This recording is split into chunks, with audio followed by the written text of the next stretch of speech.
Assalamualaikum warahmatullahi wabarakatuh. Perkenalkan kami kelompok 6 dari kelas Jurnalistik 3D ingin menjelaskan mengenai Ibnu Miskawai. Materi yang akan kami jelaskan adalah riwayat hidup Ibnu Miskawai, karya-karya dari Ibnu Miskawai, dan yang terakhir ada pemikiran filsafat dari Ibnu Miskawai. Sebelum memulai ke materi yang pertama, izinkan saya memperkenalkan anggota kami terlebih dahulu. Yang pertama ada saya sendiri, Vera Sabrina dengan NIM akhiran 156. Yang kedua ada Muhammad Fahri Isti dengan NIM akhiran 157. Dan yang terakhir ada Sultan Dia El Fajar dengan NIM akhiran 169. Baik, materi yang pertama adalah riwayat hidup Ibnu Miskawai yang akan saya jelaskan.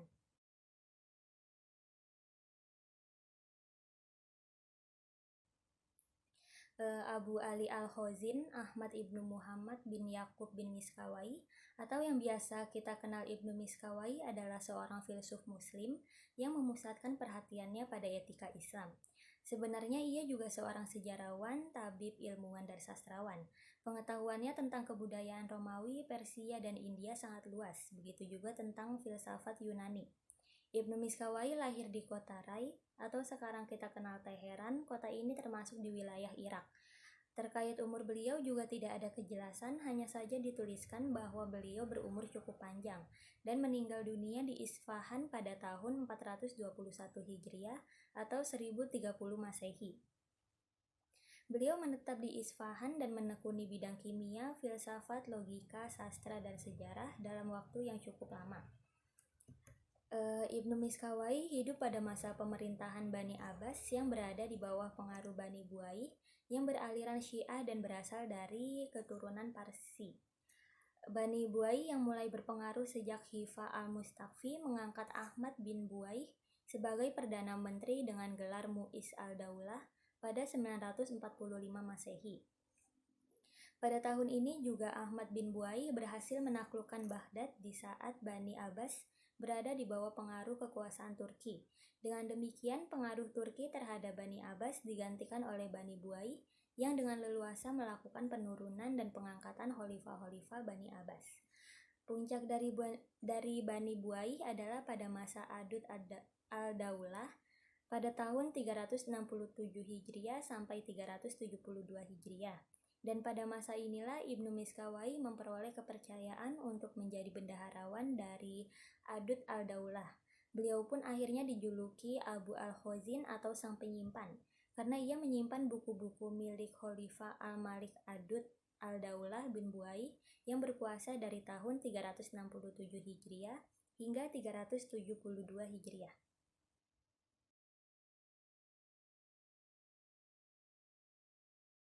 Saya Muhammad Faristi akan menjelaskan karya Ibnu Miskawai. 1. Tahzib al-Akhlaq wa Tahir al-Araq membahas tentang kesempurnaan etika. 2. Tartib al-Sa'adat membahas tentang etika dan politik terutama mengenai pemerintahan Bani Abbas dan Bani Buaih. 3. Al-Fauz al-Asor fil Usul al-Dayanat membahas tentang metafisika, yaitu ketuhanan jiwa dan kenabian. 4. Risalah fi al-Lazat wal Alam membahas tentang masalah yang berhubungan dengan perasaan yang dapat membahagiakan dan menyengsarakan jiwa manusia.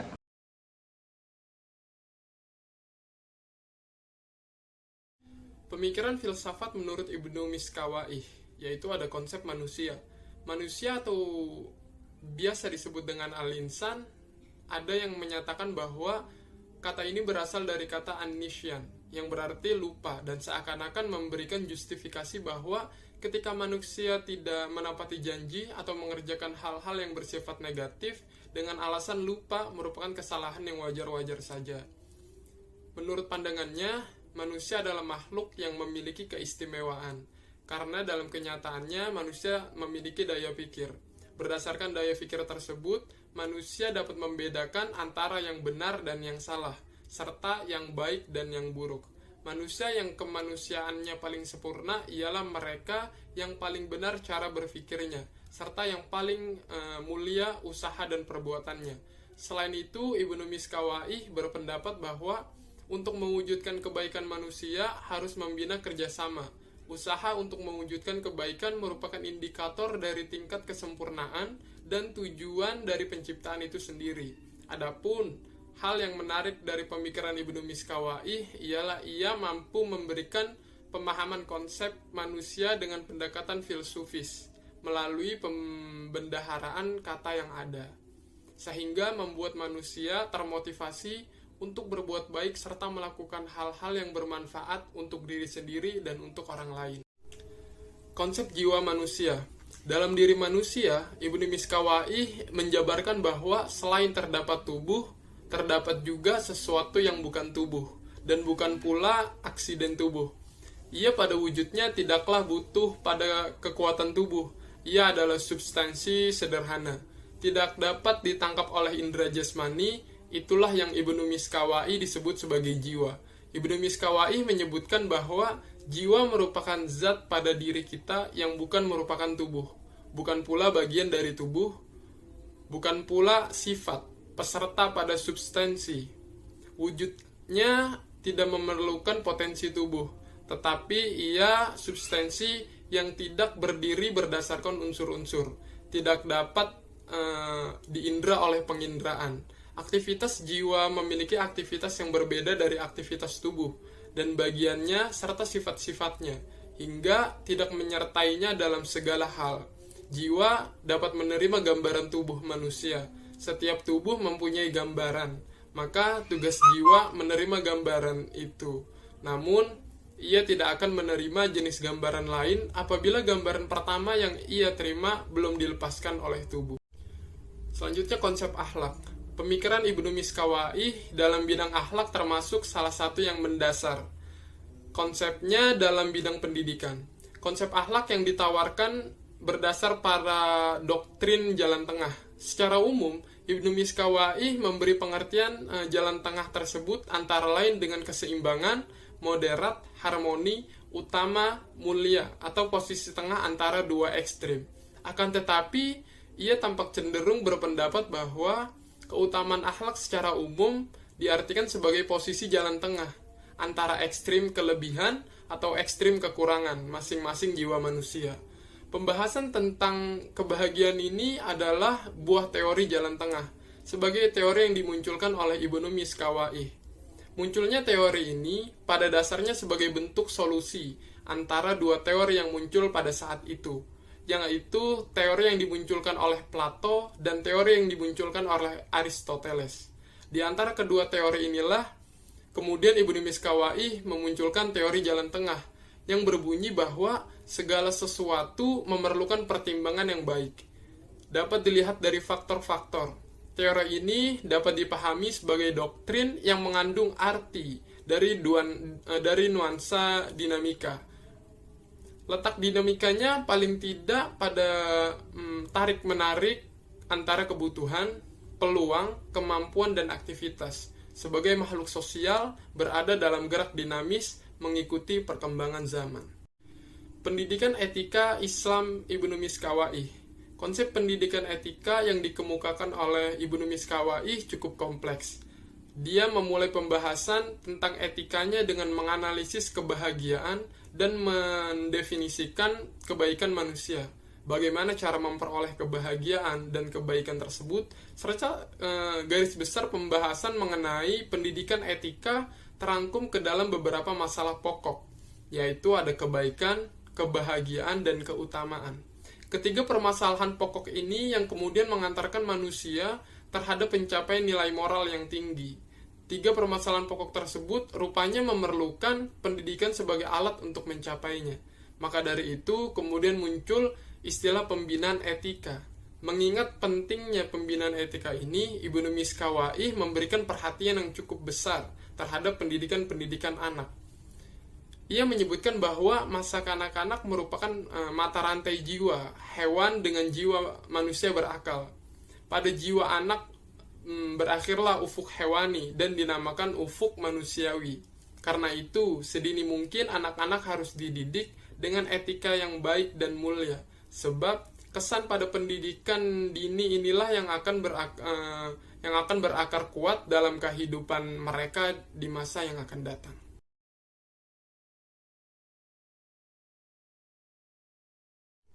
Dan yang terakhir yaitu kesimpulan.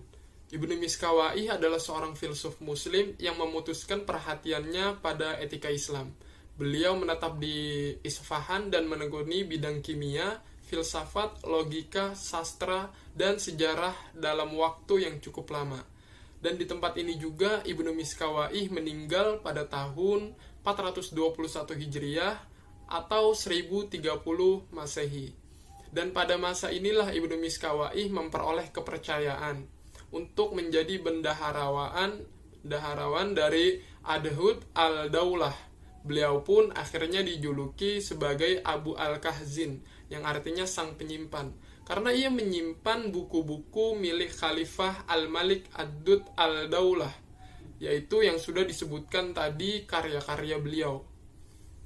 Nah, pemikiran filsafat Ibnu Miskawai terdapat 4 konsep, yaitu konsep manusia, konsep jiwa, konsep akhlak, dan konsep pendidikan etika Islam Ibnu Miskawai.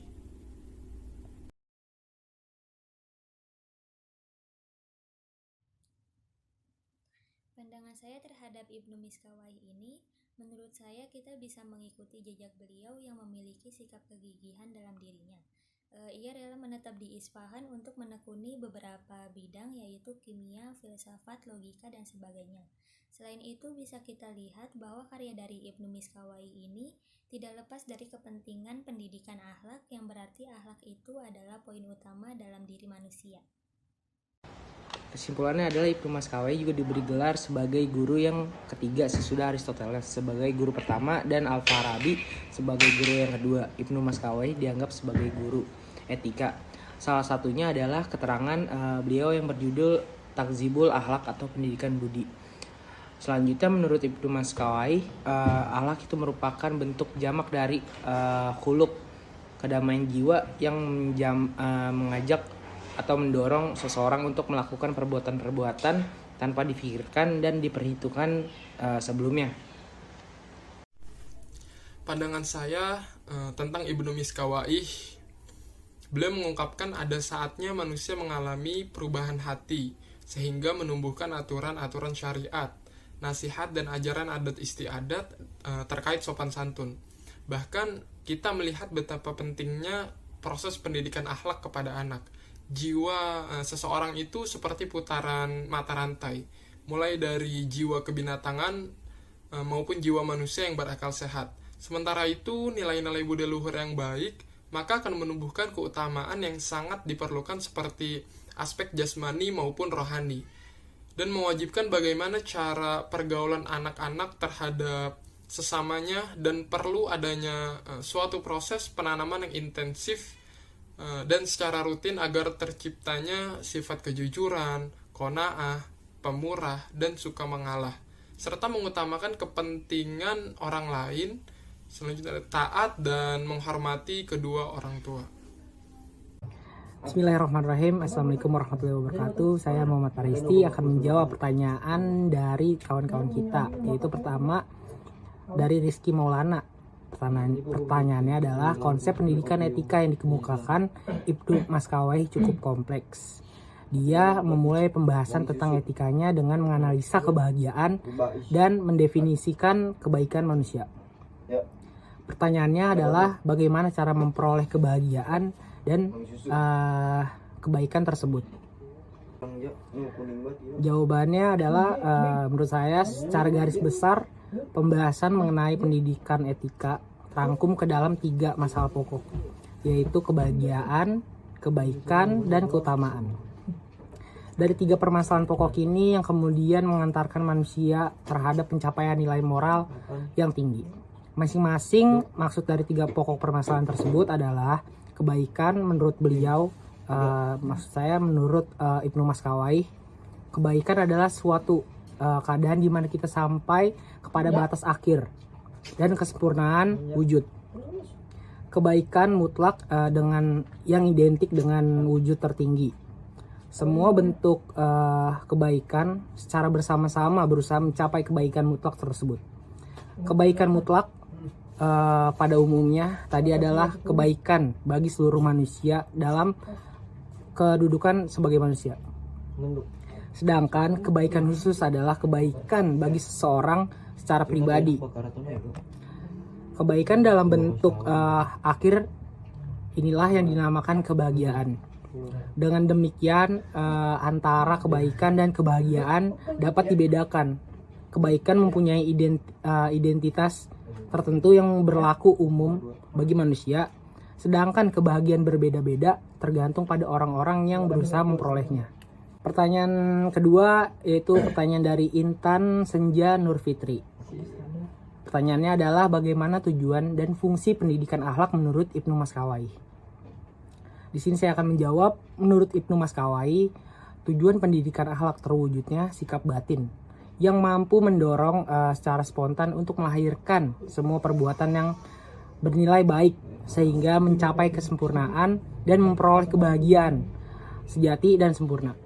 Sehingga manusia ini dapat berperilaku baik, terpuji, sempurna sesuai dengan substansi sebagai manusia, serta bertujuan mengangkat manusia dari derajat yang rendah ataupun dari sikap yang tercela menjadi derajat yang lebih baik menurut Allah Subhanahu wa taala. Pertanyaan 3 itu dari Despita Aulia Rahmadina. Bagaimana konsep pendidikan menurut Ibnu Maskawai? Teori Ibnu Maskawai yang berkaitan dengan pendidikan adalah teori daya, di mana jiwa manusia memiliki 3 daya, yaitu daya rasional, syahwat, dan amarah. Pemikirannya mengatakan bahwa pendidikan yang sistematis dapat dilaksanakan apabila didasari dengan pengetahuan mengenai jiwa yang benar. Baru bisa mengatakan teori-teori tersebut. Udah, itu aja jawabannya. Assalamualaikum warahmatullahi wabarakatuh. Waalaikumsalam.